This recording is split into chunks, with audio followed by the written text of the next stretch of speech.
Hi weavers, welcome to our channel just imagine novels. ఈరోజు మన కథ వద్దన్నా వదిలేస్తానా ఎపిసోడ్ 10.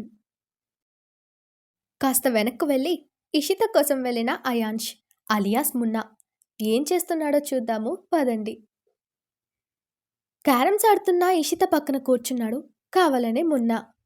సాహిత్య, అయాన్ష్, సుశ్రు, ఇషిత 2 టీమ్స్గా ఆడుతున్నారు.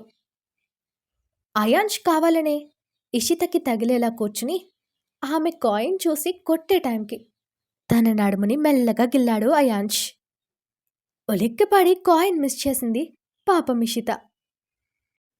కోపంగా అయాన్ష్ని చూస్తూ, బావా నువ్వు చీట్ చేస్తున్నావు అంది గట్టిగా ఇషిత.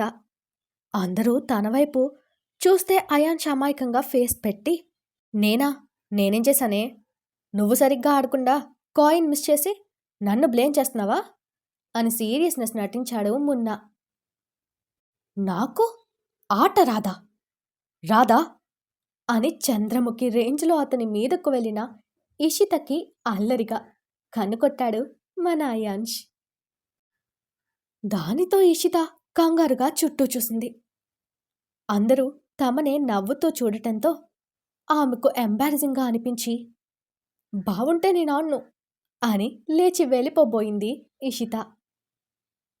దాంతో సాహిత్య ఆమె చేయి పట్టి అక్కడే కుదేసి, గేమ్ మధ్యలో వదిలేళ్ళావంటే చంపేస్తా.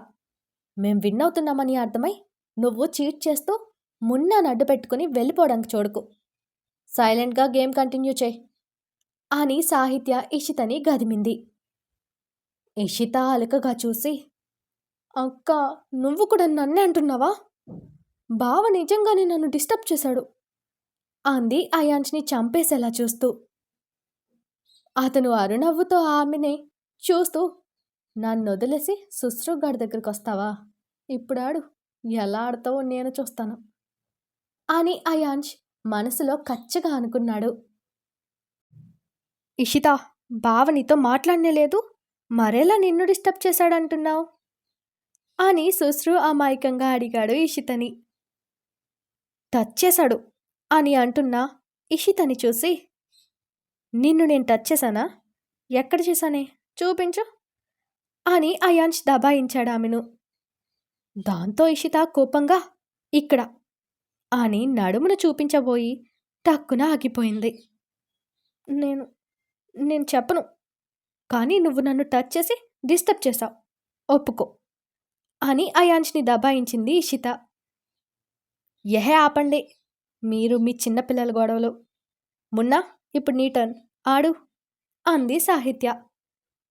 మున్నా నవ్వుతూ కాయిన్ గురి చూసి కొట్టడానికి బోర్డు చూస్తుంటే ఇషిత ఉక్రోషంగా చూస్తూ, నన్ను ఆడకుండా చేసి నువ్వు ఆడతావా? ఎలా ఆడతావో నేను చూస్తాను అని మనసులో కచ్చగా అనుకుని మున్నాకు దగ్గరగా జరిగి అతను షార్ట్ వేసుకోవడంతో డైరెక్ట్గా అతని థైస్ మీద చెయ్యేసింది ఇషిత. అంతే, అప్పటిదాకా ఇషితని ఏడిపించి లోపల నవ్వుకుంటున్న అయాన్ష్ ఒక్కసారిగా ఫ్రీజ్ అయిపోయాడు. అతని చెయ్యి వణుకుతుంది. గూస్ బంప్స్ వచ్చాయి.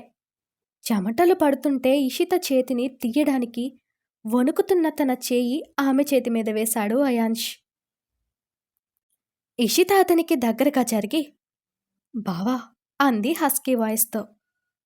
అంతే, కాయిన్ కొట్టలేక మిస్ చేసి టక్కున లేచి వెళ్ళి ఫ్రిడ్జ్ నుండి వాటర్ బాటిల్ తీసుకుని గబగబా హాఫ్ బాటిల్ తాగేశాడు. ఇప్పుడిప్పుడే టీనేజ్ దాటుతున్న అయాన్ష్లో మొదటిసారి ఇది అని పేరు పెట్టలేని ఫీలింగ్ లోపల అలుముకున్నది. ఇషిత అతనిపై చేయి వేయనైతే వేసింది, కానీ ఆమెకు కూడా అతని తయస్పర్శ కలవరం పెట్టింది. సాహిత్య ఆడమని పిలుస్తున్నా నేనాడలేను అని లేచి గబగబా అక్కడే తను ఎప్పుడు ఉండే రూమ్కి వెళ్ళి డోర్ వేసుకుని బెడ్ మీద పడిపోయింది ఇషిత. వేగంగా కొట్టుకుంటున్న తన గుండె చప్పుడిని అదుపు చేసుకుంటూ, ఇదేంటి, బావని ఏడిపిద్దామని మూవీస్లో వాడిన టెక్నిక్ వాడితే రివర్స్లో నేనే ఏదోలా అయిపోయాను. ఆవేశంలో చేసేసాను, కానీ రేపటి నుండి బావ నుండి ఎలా తప్పించుకోవడం? అస్సలు వదలడే. దేవుడా, ఇలా బుక్ అయిపోయానేంటి అని తలపై చేతులు పెట్టుకుని కూర్చుంది ఇషిత. ఇషిత వెళ్ళిపోవడంతో సాహిత్య కూడా ఇంట్రెస్ట్ పోయిందని గేమ్ ఆపేసి తన రూమ్కెళ్ళిపోయింది. సుశ్రు అయాన్ష్ ఎదురుగా నిలబడి, ఇషీనేం చేశావు బావా అని అయోమయంగా అడిగాడు. నువ్వు పిల్ల బచ్చావి, నీకెందుకు రావన్నీ అన్నాడు నవ్వుతూ అయాన్ష్. బావా ఏంటి, నీకంటే నేనేదో 10 సంవత్సరాలు చిన్నోడినన్నట్టు చూడకు. నీకు నాకు జస్ట్ 2 ఇయర్సే, అంతకంటే తక్కువే గ్యాప్ ఉంది అంతే. నేను కూడా ఇప్పుడు టీనేజ్లో ఉన్నా, నాకు కూడా అన్నీ తెలుసు అని ఉడుక్కుంటూ అన్నాడు సుశ్రు. అయాన్ సుశ్రుని చూసి నవ్వి, అంటే ఇప్పుడు నువ్వు పెద్దోడు వైపోయానంటావు అంతేనా? సరే విను, దాన్ని నేనేం చేయలేదు, జస్ట్ దాని బాడీలో వీక్ పాయింట్ టచ్ చేశాను, మ్యూట్ అయిపోయింది అంతే అని భుజాలు ఎగరేసి తన ఇంటికి వెళ్ళిపోయాడు అయాన్ష్. అదేంటో అడుగుదామనుకున్న సుశ్రుకి అవకాశం లేకుండా అయాన్ష్ వెళ్ళిపోవడంతో, ఇషి వీక్ పాయింట్ అన్నాడు బావ, కానీ తను ఏం చేశాడో మాకెవ్వరికీ కనపడలేదే, మరెలా టచ్ చేశాడు అని ఆలోచిస్తూ తన రూమ్కి వెళ్ళాడు సుశ్రు కూడా పడుకోవడానికి. బెడ్ మీదున్న ఇషిత అయాన్ష్ గిల్లిన చోట మంట రావడంతో లేచి నైట్ టీషర్ట్ పైకి లేపి మిర్రర్లో చూసుకుంది. ఎర్రగా కందినట్టు మచ్చ కనపడగానే ఏడుపు మొహం పెట్టి, ఈ బావగాడు రౌడీ అయిపోయాడు, ఎలా చేశాడో చూడు అని కోపంగా అనుకుంది. ఆ మంట తగ్గడానికి కూల్ జెల్ అప్లై చేసి పడుకుంది. కానీ మాటమాటికి అయాన్ష్ టచ్ అండ్ అతని బాడీ ఫ్రాగ్రెన్స్ తనని పూర్తిగా డిస్టర్బ్ చేయడంతో ఆ నైట్ నిద్రకి దూరమైంది ఇషిత. ఇక్కడ ఇంటికొచ్చి తన రూంలో పడుకున్న అయాన్ష్కి కూడా నిద్ర పట్టలేదు. ఇషితని గిల్లినప్పుడు అతనికి ఏమీ అనిపించలేదు, కానీ ఆమె బావా అని ఇంటెన్స్గా పిలిచిన పిలుపు, ఆమె చేయి తన థైస్ మీద పెట్టిన స్పర్శ తనని వీడిపోవడం లేదు. ఇప్పటికీ ఆమె చేయి తన తోడ మీదే ఉన్నట్టు ఫీల్ అయ్యాడు అయాన్ష్. సడన్గా బెడ్ మీద తన పక్కన పడుకున్న ఇషితని చూసి ఆశ్చర్యపోతూ, ఏ నువ్వెలెక్కడికొచ్చావు, నువ్వు అత్తింట్లో కదున్నావు అంటూ అతను ఆమెని టచ్ చేయబోతే ఇషిత రూపం అక్కడి నుండి మాయమైపోయింది. ఇదేంటి, అదున్నట్టు హాల్యూజినేషన్లో పడ్డాను, నో, ఇది టచ్ చేసి నన్ను చెడగొట్టింది దొంగమొహంది అని తిట్టుకుంటూ పిల్లోలో మొహం మీద పెట్టుకుని పడుకున్నాడు అయాన్ష్. అయినా కానీ అతనికి నిద్ర రాలేదు. శివాన్ష్ దాదాపు నెల రోజుల తర్వాత భూమిపైకి, అదే అండర్ గ్రౌండ్ దాటి బయట ప్రపంచానికి వచ్చాడు. ఆ రోజు వాళ్ళ టీంకి లీవ్ అన్నమాట. అతను అంశుని తీసుకుని తను ఎప్పుడూ కూర్చునే సముద్రపు ఒడ్డుకెళ్లాడు. అతన్ని అనుసరించిన అంశు చుట్టుపక్కల గమనిస్తూ దేనికోసమో వెతుకుతున్నాడు. చూసేవాళ్ళకి అస్సలు డౌటే రాదు అతని ఉద్దేశం ఏంటని. శివాన్ష్ కూర్చున్న ప్లేస్లో ఒక చిన్న రాయి ఉంటే దాన్ని పక్కకు పెట్టి సైగ చేశాడు, మనకు కావాల్సింది ఇక్కడుంది అన్నట్టు. అంశు వచ్చి అతని పక్కన కూర్చున్నట్టు కూర్చుని ఆ చీటీని టక్కున అరచేతిలో దాచి చుట్టూ చూశాడు. ఎవ్వరూ దరిదాపులో లేకపోవడంతో అరచేతిలోని కాగితాన్ని ఓపెన్ చేసి చూశాడు. దాన్ని కళ్ళతోనే డీకొచ్చేసి తర్వాత ఆ పేపర్ని తన దగ్గరున్న లైటర్తో కాల్చేశాడు అంశు. అన్నయ్య, మనం ఒకసారి గూడెనాకి వెళ్ళి వద్దామా అన్నాడు అంశు శివాన్ష్తో. ఏరా, నీ చిలక మీద మనసు మళ్ళిందా అని నవ్వుతూ అడిగాడు శివాన్ష్. అంశు మొహం అదోలా పెట్టి, దానిమీద నాకేం ఇంట్రెస్ట్ లేదని చెప్పాను కదన్నా అన్నాడు అంశు. నీ మాటలకి చేతలకి పొంతన కనపడలేదురా అని శివాన్ష్ అంశుని టీజ్ చేసాగాడు. అన్నయ్యా అని అంశు బొంగమూతి పెట్టాడు. రేయ్, ఆడపిల్ల మూతి ముడిస్తే అందం కానీ నువ్వు పెడితే కాదు అన్నాడు అంశుతో నవ్వుతూనే శివాన్ష్. అంతలోకి గట్టిగా, దొరా వచ్చావా, ఇన్నాళ్ళు కనపడలేదే, ఏడికి పోయావు అని నవ్వుమొహంతో ఎగ్జైట్ అవుతూ అడుగుతున్న గౌరీని చూడగానే అప్పటిదాకా ఉన్న ప్రశాంతత పోయింది ఇద్దర్లో. అంశు చిరాకుగా చూస్తే శివాన్ష్ ఆమెని విసుగ్గా ఫీల్ అయ్యాడు చూసి. ఎందుకు దొరా, నన్ను చూడగానే అలా అయిపోతావు? ఏదో బుద్ధి గడ్డి తిని ఆ రోజు తప్పుగా వాగేశాను.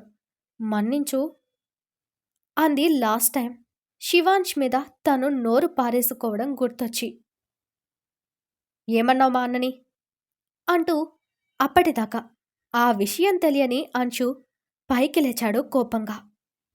దాంతో గౌరీ జంకుతూ, కోపంలో దొరని ఒక మాట అనేశాను అంది చిన్నగా. శివాంష్ అతన్ని ఆపుతూ, గౌరీ నువ్విక్కడి నుండెళ్ళు. ఆడపిల్లవిలా ఒంటరిగా తిరగడం నీకే మంచిది కాదు. వెళ్ళు అని నార్మల్ వాయిస్తోనే సీరియస్గా చెప్పాడు శివాంష్.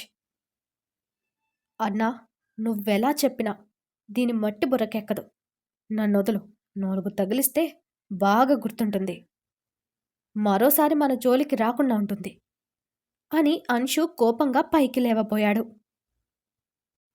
అంశుకి కోపమొస్తే ఏం చేయగలడో తెలిసిన గౌరీ అతన్ని తిట్టుకుంటూ అక్కడి నుండి వెళ్ళిపోయింది. నీకెందుకురా ఆ పిల్లని చూడగానే కోపం కస్సున పొంగుతుంది అని నవ్వుతూ అడిగాడు శివాంష్. లేకపోతే మనం ఇక్కడికొచ్చి 5 నిమిషాలు కూడా కాలేదు, అప్పుడే వాసన పసిగట్టిందల్లా వచ్చేసింది.